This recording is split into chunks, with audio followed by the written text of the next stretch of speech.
Scene pun kini masih membahas cerita dari sudut pandang para demon hantu yang ada di dalam Star Shrine Garden. Di bagian dalam Treasure Vault, jeritan tanpa suara dari orang-orang yang diculik membanjiri setiap sudut, membentuk kabut pekat rasa takut yang menyelimuti koridor dan ruang tersembunyi. Dari sudut pandang para Phantom, jeritan itu adalah bahan bakar, musik yang membuat dinding dan akar berdenyut, memberi mereka keberadaan yang semakin nyata. Kekuatan Lady Lamentia dan para pengikutnya bertambah lapis demi lapis, seolah jamur yang tumbuh subur di tanah lembab, sementara kekuatan jahat yang tersegel di Vault menambah potensi energi yang bisa dimanfaatkan. Hanya dengan undangan bisa masuk ke Vault. Bagi para Phantom, aturan itu bukan pembatas, melainkan proses seleksi korban yang paling menggugah. Mereka senang memanen ketakutan dari individu yang terpaku oleh rasa ingin tahu atau keputusasaan. Selama korban dipilih dengan cermat, tidak akan ada gangguan yang merusak ritme habitat mereka. Di koridor berlantai linoleum, Lady berdiri dekat jendela tua, menatap bulan samar yang menebar bayangan panjang di dinding. Langkah lembab terdengar dari belakang. Monster Digi muncul, membawa tubuh manusia tak berdaya. Dengan naluri pembunuh yang membara, Digi ingin mengoyak, merobek, dan mengumpulkan kepala. Sifat asli dari Phantom yang lahir sebagai pembunuh berantai. Aku ingin membunuh, aku mau kepala.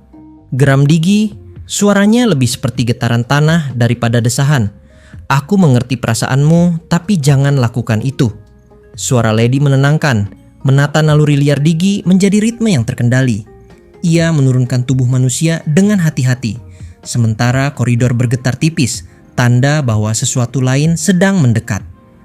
Di lantai suram, bentuk segitiga muncul, memantulkan cahaya samar. Segitiga itu bergerak cepat, bergoyang ke kiri dan kanan. Lady menahan napas, tidak yakin matanya menipu. Digi meletakkan korban dan mulai memutar rantai yang menautkan kepala. Segitiga itu semakin dekat, bukan segitiga, melainkan ekor. Sirip punggung besar muncul, memperlihatkan wujud hiu hitam pekat dari ujung kepala hingga ekor. Demon Shark, makhluk yang berenang bebas di permukaan tanah dan menembus dinding. Hiu itu melompat tinggi, hendak mencabik mangsa. Digi mengayunkan rantai kepala sekuat tenaga, menghantam makhluk itu. Suara kepala remuk terdengar, dan dengan kekuatan luar biasa, Digi berhasil memukul mundur Demon Shark. Hiu itu terhempas jauh, menyelam ke lantai dan lenyap. Kerja bagus. Tapi makhluk seperti itu, dari zaman apa dia berasal? Bisik Lady pada diri sendiri. Demon Shark adalah ancaman liar yang tak terkontrol, simbol betapa berbahayanya Phantom yang tidak patuh. Namun, keberhasilan Digi menahan dan memukul mundur makhluk itu menunjukkan kontrol yang kuat, sekaligus memberi Lady data tentang naluri predator yang akan ia gunakan untuk menata eksperimen berikutnya. Kelas hantu tiruan. Lady menyadari setiap manusia punya rasa takutnya sendiri. Ksatria bernama Hugh yang pernah menghadapi Lady tanpa gentar, menunjukkan bahwa tidak ada manusia yang benar-benar tanpa rasa takut. Ketakutan itu bisa dikumpulkan menjadi senjata. Cursed Spirit Stone, manifestasi ketakutan Hugh, dapat mempengaruhi bahkan yang terkuat sekalipun. Semakin banyak ketakutan terkumpul, semakin dekat kemungkinan kembalinya Dewa Bintang ke Treasure Vault. Berhati-hati terhadap pergerakan manusia adalah hal yang mengganggu bagi Phantom. Di dunia nyata, sejak penghalang persepsi Vault tidak berfungsi, kemungkinan tertangkap meningkat. Lady tidak bisa membiarkan tindakan ceroboh mengganggu misi, sehingga ia mengamati dari jauh. Perasaan ini dari Akademi Sihir Zebrudia. Gumam Lady. Seragam yang ia kenakan menandai dari mana asalnya. Sebuah lahan farming para demon yang penuh anak muda penasaran dan ambisius, target ideal untuk penculikan mistis. Korban paling banyak berasal dari siswa, karena mereka mudah dipancing dan kuat secara sihir.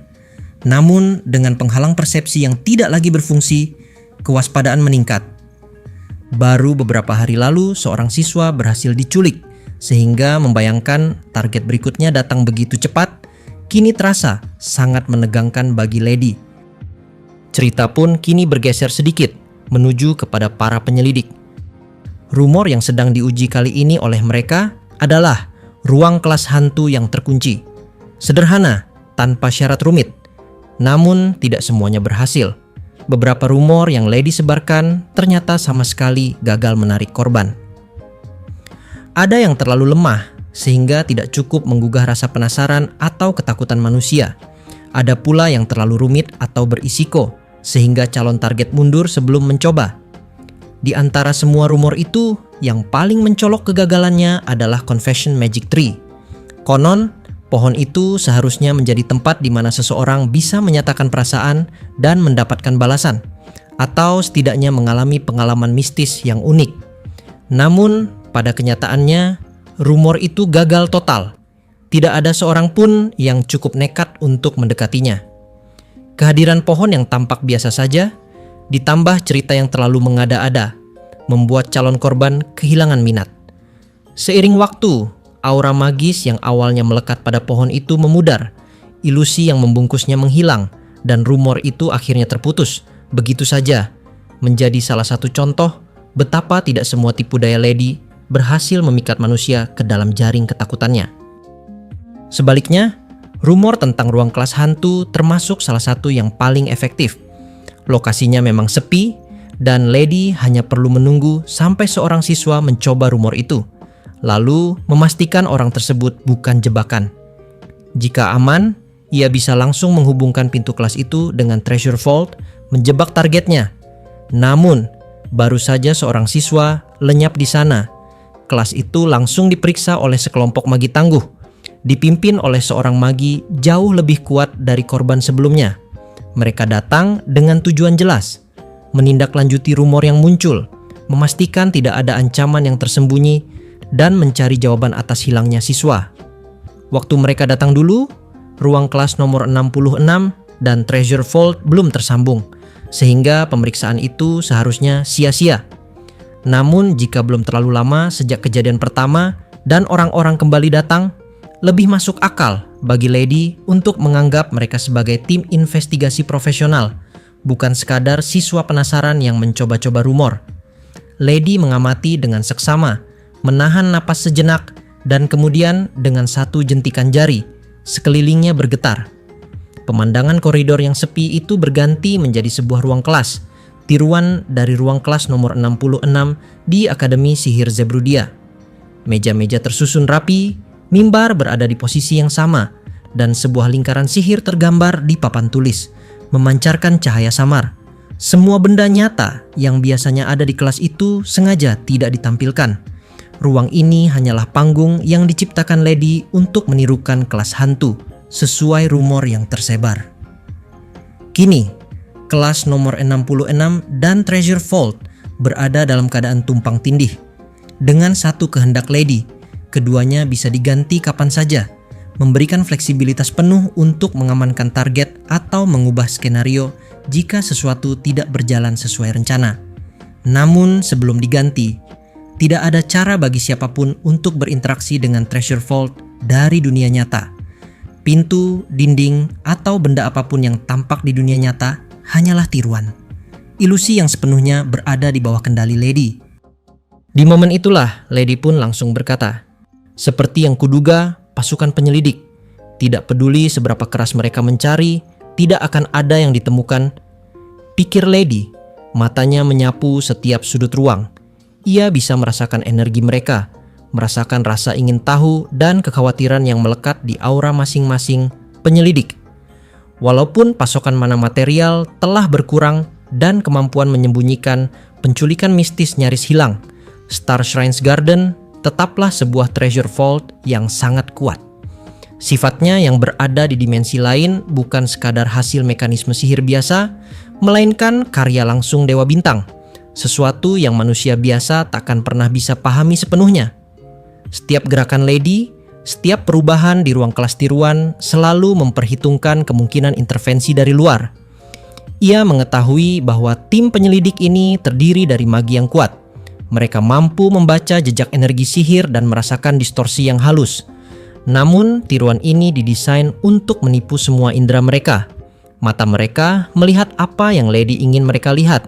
Telinga mereka mendengar gema yang diproyeksikan secara selektif. dan bahkan sentuhan mereka dibimbing oleh ilusi halus yang memanipulasi persepsi. Sementara itu, rasa takut yang tertinggal dari siswa yang diculik sebelumnya masih mengalir di ruang itu, menjadi energi tambahan yang menguatkan lingkaran sihir di papan tulis. Lady memanfaatkan energi ini untuk menyesuaikan intensitas ilusi, menambah keaslian dari kelas hantu. Bahkan aroma kayu tua, debu, dan lilin samar disebarkan melalui manipulasi magis, sehingga setiap indera manusia di ruangan itu merasa familiar sekaligus mengganggu. Sebuah kombinasi yang sempurna untuk membuat mereka lengah. Lady mencondongkan kepala, menatap para phantom yang bergerak di koridor tiruan. Mereka adalah pengamat setia, makhluk-makhluk yang lahir dari rasa takut manusia, namun sekarang dipandu dengan disiplin oleh Lady. Setiap gerakan mereka diperhitungkan. Setiap bayangan yang muncul atau menghilang merupakan bagian dari strategi yang telah dirancang rapi. Phantom yang lebih tua mengangguk tanpa suara, mengerti bahwa target berikutnya bukan siswa biasa, melainkan penyelidik yang bisa mengancam jalannya misi. Di dunia nyata, para penyelidik yang memasuki ruang kelas itu merasakan sesuatu yang aneh. Ada rasa familiar, tapi sekaligus menimbulkan keraguan, seolah ada lapisan lain di atas realitas yang mereka pahami. Mata mereka menelusuri setiap sudut, mencoba menemukan perbedaan, mencoba mengidentifikasi jebakan. Namun yang mereka lihat hanyalah tiruan sempurna, kelas nomor 66 yang tampak biasa tanpa kejanggalan yang mencolok. Energi mereka yang gelisah, rasa ingin tahu yang menggebu, justru semakin memperkuat lingkaran sihir dan menambah ketegangan di dalam Treasure Vault. Lady tersenyum tipis tanpa bibir menikmati permainan itu. Setiap langkah, setiap nafas, semuanya diatur untuk memastikan satu hal, bahwa penculikan mistis berjalan tanpa kesalahan. Setiap target yang diculik adalah mereka yang benar-benar terperangkap oleh rasa penasaran dan ambisi. Dan di balik itu semua, energi ketakutan yang terkumpul akan menjadi batu pijakan untuk menghadirkan Dewa Bintang kembali. Sebuah misi yang sudah dijalankan Lady selama berabad-abad, dengan presisi tanpa kompromi. Jika sebelumnya Lady memperhatikan gerakan dari para pasukan demon atau phantomnya, maka sekarang dia melakukan yang sebaliknya. Saat ini, Lady mengintip keadaan dunia nyata dari bayangan tiruan Star Shrine's Garden. Jumlah anggota pasukan penyelidik hampir 10 orang. Sebenarnya, ia pernah terpikir untuk sekaligus menculik sekelompok besar orang demi mengukur kadar ketakutan mereka. Namun, menarik sebanyak ini sekaligus ke dalam Treasure Vault pada percobaan pertama terlalu berisiko. Selain itu, besar kemungkinan pasukan penyelidik ini juga telah dipersiapkan menghadapi kemungkinan terjadinya penculikan mistis. Jika sampai mereka dipermalukan atau terluka, bukan hanya misi yang terancam, tetapi juga naluri monster Digi bisa terguncang, meninggalkan trauma yang sulit dihapus. Dan di momen itulah, terdengar suara kunci berderik di pintu kelas dunia nyata. Kali ini, Lady memutuskan hanya akan mengamati, menahan langkahnya agar tidak memicu reaksi yang tidak diinginkan. Saat pintu terbuka perlahan, sosok pertama yang melangkah masuk membuat aura di ruangan itu seketika tegang. Dua perempuan masuk bersamaan. Lady menahan napas tanpa sadar. Yang pertama adalah seorang magi perempuan yang sebelumnya pernah datang menyelidiki kasus penculikan mistis. Kekuatan sihirnya jauh melampaui siswa biasa yang selama ini menjadi target Lady. Orang seperti ini jelas bukan targetnya. Ia takkan pernah memilih korban yang bisa membahayakan jalannya rencana. Namun masalah sebenarnya ada pada perempuan kedua. Lady mengenali sosok itu dari pengamatan sebelumnya di tengah kota. Mata merah menyala yang menandakan kekuatan luar biasa, ditemani makhluk asing yang bahkan Lady sendiri belum pernah melihat. Dari tubuh ramping dan tampak rapuh itu, terpancar energi magis yang intens, jauh melampaui apa yang bisa dijelaskan hanya dengan menyerap mana material. Setiap gerakan perempuan itu membawa getaran halus yang mempengaruhi ruang di sekitarnya, membuat tiruan kelas nomor 66 seolah hidup menanggapi keberadaannya. Magi perempuan itu menyisir kelas dengan tatapan tajam, mengamati rak-rak dan papan tulis yang berisi lingkaran sihir. Ia berbicara dengan nada ringan, seolah menenangkan dirinya sendiri. Tetapi ketegasan di suaranya jelas terdengar. Sepertinya kita memang bukan targetnya. Mari kita periksa sebentar. Lalu pindah ke lokasi berikutnya. Lady mengamati setiap gerakan mereka, merasakan bagaimana energi magisnya menembus tiruan ruang kelas. Meski mereka bukan target, kehadiran mereka tetap berpotensi mengganggu ritme pengumpulan ketakutan. Phantom di sekitar Lady bergerak perlahan, menyesuaikan posisi mereka, meminimalkan jejak yang bisa terdeteksi penyelidik. Di sisi lain, monster Digi yang biasa bergerak agresif kini tetap tenang. Nalurinya untuk menyerang tertahan oleh aura Lady yang memancarkan ritme stabil, seakan menata ulang keganasan menjadi disiplin. Bahkan saat perempuan bertubuh ramping itu memindai setiap sudut kelas, Digi hanya menggeram halus, seolah menahan dorongan untuk melompat. Lady mencondongkan kepalanya, mata tipisnya menelusuri tiap sudut kelas. Ia memahami sepenuhnya bahwa kehadiran magi ini bukan hanya penghalang sementara, tapi juga uji coba terhadap kemampuan Treasure Vault dan tiruannya. Setiap langkah mereka, setiap tarikan napas menambah kompleksitas skenario, membuat Lady menyesuaikan setiap detail ilusi. Bayangan bergerak lebih natural, cahaya remang-remang membentuk pola berbeda, dan aroma debu tua serta kayu yang samar semakin memperkuat kesan kelas nyata bagi indera manusia. Meski demikian, Lady tetap tenang. Ia tahu kekuatan dan pengalaman Phantom yang beroperasi bersamanya jauh melampaui apa yang bisa dipahami pasukan penyelidik. Setiap manipulasi ruang, setiap tiruan objek dirancang untuk membimbing mereka tanpa terlihat memaksa. Dalam pikirannya, ini adalah langkah awal. Ia akan mengamati dan menunggu peluang sempurna untuk menguji lebih banyak korban, sambil memastikan tidak ada gangguan yang bisa mengancam misi jangka panjangnya. Namun, di saat Lady sudah sangat percaya diri bahwa dirinya tidak akan pernah ketahuan, maka di momen yang sama itulah tiba-tiba saja bersambung nanti malam.